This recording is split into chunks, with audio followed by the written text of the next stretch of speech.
नमस्कार, नमस्कार, सत श्री अकाल, अस्सलाम वालेकुम। आ जाओ आ जाओ। वाह, 1 मिनट, आ जाओ आ जाओ। चालू हो गया? चलो। हाँ, अच्छा। ये हाथ करते यार मारी। आ जाओ, कोई बात नहीं। सारंग पता नहीं क्या है। जय जंभेश्वर, जय जाम्बोजी महाराज की जय। गंगानगर से राम राम राम राम भाई। जय जाम्बोजी, नमस्कार बाड़मेर से, पावन धरा से। अभी की है शायर बहुत है हमारे तो क्लास में, ये भरिया पड़े है करा सांगो के। अभी रात जितनी ज्यादा काली है, सुबह उतनी ही चटक होगी। गुरुदेव नागौर से पावन। ठीक है गुरुदेव, नमस्कार। चलो आ जाओ, कोई बात नहीं। 4-5 दिनों फोन आरा कर रखा हो परेशान। जब मैं हमको 2 बात बता दूं ताकि थारे भी समझ में आ जा कि के बताना और के कौन बताना। ठीक है, सभी को नमस्कार, जय भीम, जय भारत। हाँ, धीरे धीरे कोचिंगें खुल रही है। 18 से सरकार इजाजत दे रही है और हमने तो पहले ही बोला था, बहुत पढ़ा लिया, अब शांति की जिंदगी जिएंगे। तो खुद का करना भी कई बार जरूरी हो जाता है। बहुत सारी ऐसी बातें आती है लाइफ में कि जब आदमी को कभी इच्छा ही नहीं थी, पहले भी नहीं थी, सच बता रहा हूँ, मेरी कभी इच्छा नहीं थी कि मैं खुद के करूँ। मेरी इच्छा थी कि यार 10 दूसरे कोचिंग में पढ़ाते रहे, सुबह जाए शाम को जाए, टाइम पे अगला पैसा दे दे, हमें कोई मतलब नहीं। लेकिन स्थितियाँ ऐसी बनी कि अगर कभी गड़बड़ ना होती तो मैं पहली कोचिंग कभी नहीं छोड़ता। तो स्थितियाँ ऐसी बनती है कि आपके स्वयं के ऊपर जिम्मेवारियाँ आ ही जाती है कभी ना कभी। आप पता नहीं आप विश्वास करोगे या नहीं, मेरा लास्ट बेंच जो था ना, जीके का बेंच था लास्ट। उस जीके बेंच में एक बच्चा था, बड़ा विद्वान था। तो वो महीने भर तो पढ़ा, फिर एक दिन ऐसे ही मैं बैठा था तो मेरे पास आ गया और वो बोला, वही नज़दीक का ही था सीकर का, बोल गुरुजी थाने एक बात बोलूँ, अगर बुरो नहीं मानो तुम। बोल भाई।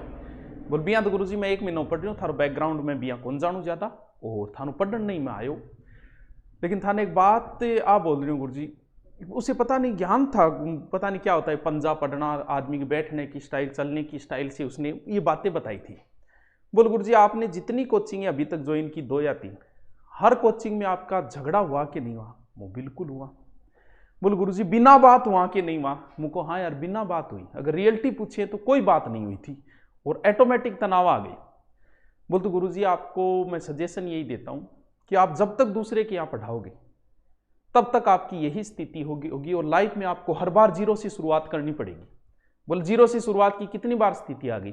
वो एक बार बुक में भी आ गई थी, कोचिंगों में 2-3 बार आ गई। बोल हर बार करनी पड़ेगी। तो बोल क्यों?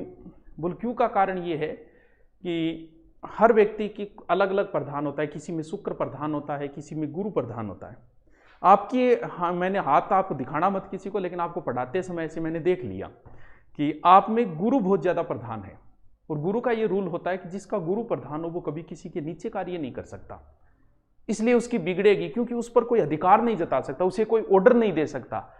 आपको पता है ग्रहों में सबसे बड़ा ग्रह बृहस्पति है, वो गुरु है जिसे बोलते हैं, वो सबसे बड़ा, उसको कोई आज्ञा नहीं दे सकता और इसी वजह से आपकी बिना बात बिगड़ेगी। वो इसका कोई समाधान? बोल समाधान है कि आप अपना खुद का कर लेना, वरना आप लाइफ में ऐसे ही होते रहेगा, हर 6 महीने बाद आपको कोचिंग बदलनी पड़ेगी, मजबूर होगी। वो मेरा लास्ट ही था, वो नहीं तो अब तो नहीं पढ़ाएंगे, अब तो करेंगे तो खुद का। तो लॉकडाउन से पहले वैसे मैंने सीकर में ले लिया था गुरुकुल, वहीं शुरुआत करेंगे, लेकिन लॉकडाउन में बहुत सारी स्थितियां बदली, बहुत कुछ सिखाया इसने और फिर सोचा कि नहीं तारानगर में ही करेंगे, क्योंकि यहाँ करने से बच्चे को फायदा ज़्यादा मिलेगा।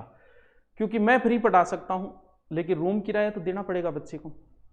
अब वो तारानगर में 1000-1500 मिल जाता है और बड़ी जगह सीकर जयपुर अगर मैं करूँ तो वहाँ बच्चे के किराए में भूतनी निकल जाएगी।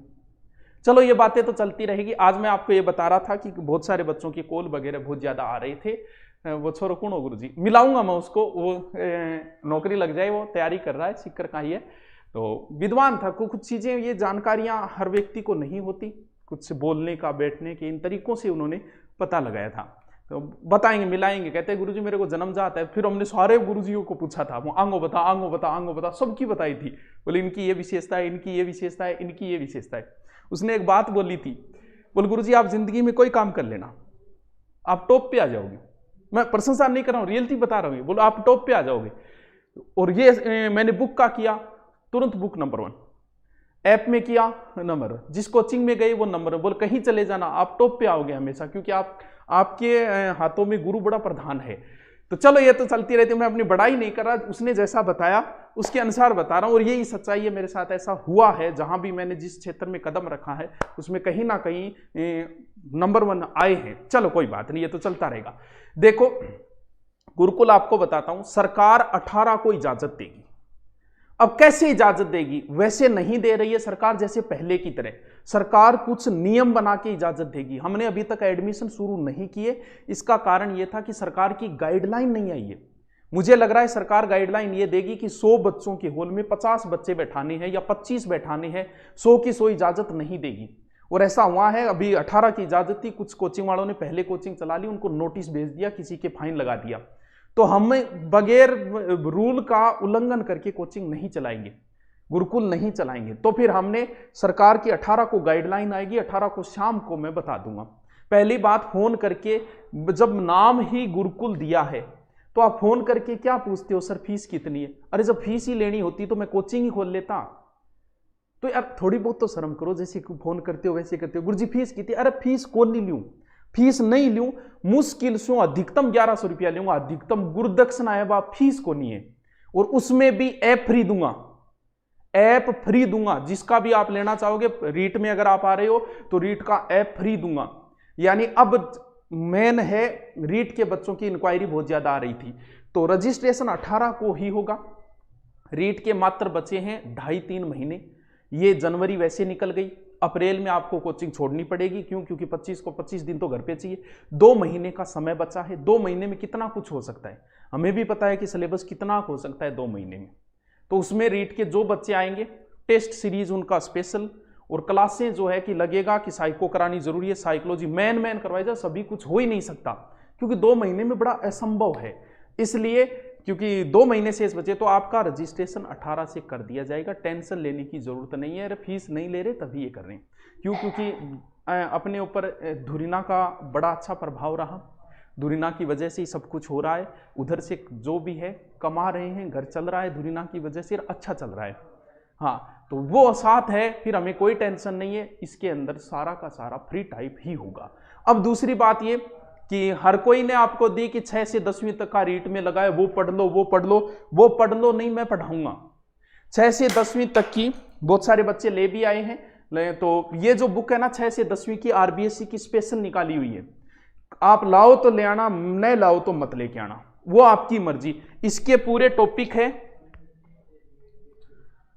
एक, ये जो बुक है राजस्थान अध्ययन, यानी आप 6 से 10 तक की अलग से लेके आओगे, वो पूरी की पूरी मेन जो चीजें थी ना, इंपॉर्टेंट चीजें, वो पूरी निकाल ली।